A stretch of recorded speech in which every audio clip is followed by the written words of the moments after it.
পঞ্চগড়ের বোদায় শিশুস্বর্গ ফাউন্ডেশন কবির আহমেদ আকন্দর শীত বস্ত্র, স্কুল ব্যাগ ও শিক্ষা উপকরণ উপহার বিতরণ। আপনারা দেখছেন সমাজের চিত্র টিভি সংবাদ। পঞ্চগড় থেকে তোতা মিয়ার ভিডিও চিত্রে দেখুন বিস্তারিত। পঞ্চগড়ে মানবতার ফেরিওয়ালা শিশু স্বর্গ ফাউন্ডেশনের প্রতিষ্ঠাতা কবির আহমেদ আকন্দ।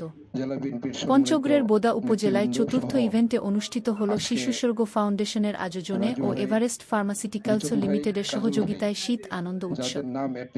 শুক্রবার সকালে বোদা উপজেলার ৫ পীর সরকারি প্রাথমিক বিদ্যালয় মাঠে ১২টি শিক্ষা প্রতিষ্ঠানে মোট ১২৮০ জন শিক্ষার্থীদের মাঝে শীতের পোশাক, হুডি, স্কুল ব্যাগ, শিক্ষা উপকরণ, এক বেলা খাবারের আয়োজন করেছেন শিশু স্বর্গ ফাউন্ডেশনের প্রতিষ্ঠাতা কবির আহমেদ আকন্দ।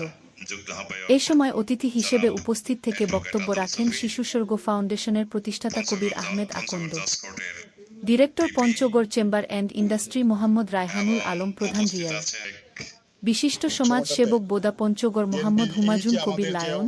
অনুষ্ঠানের সভাপতিত্ব করেন ৫ পীর সরকারি প্রাথমিক বিদ্যালয়ের ভারপ্রাপ্ত প্রধান শিক্ষক মোছাম্মদ নাদিয়া ইয়াসমিন। বক্তব্য শেষে শিশুদের মাঝে স্কুল ব্যাগ, শীতের পোশাক, হুডি, শিক্ষা উপকরণ তুলে দেওয়া হয় এবং সেই সাথে সকল অতিথিবৃন্দের হাতেও সম্মাননা ক্রেচ তুলে দেওয়া হয়। এ সময় সাংস্কৃতিক অনুষ্ঠানের মধ্যে ছিল শিশুদের পুতুল নাচ।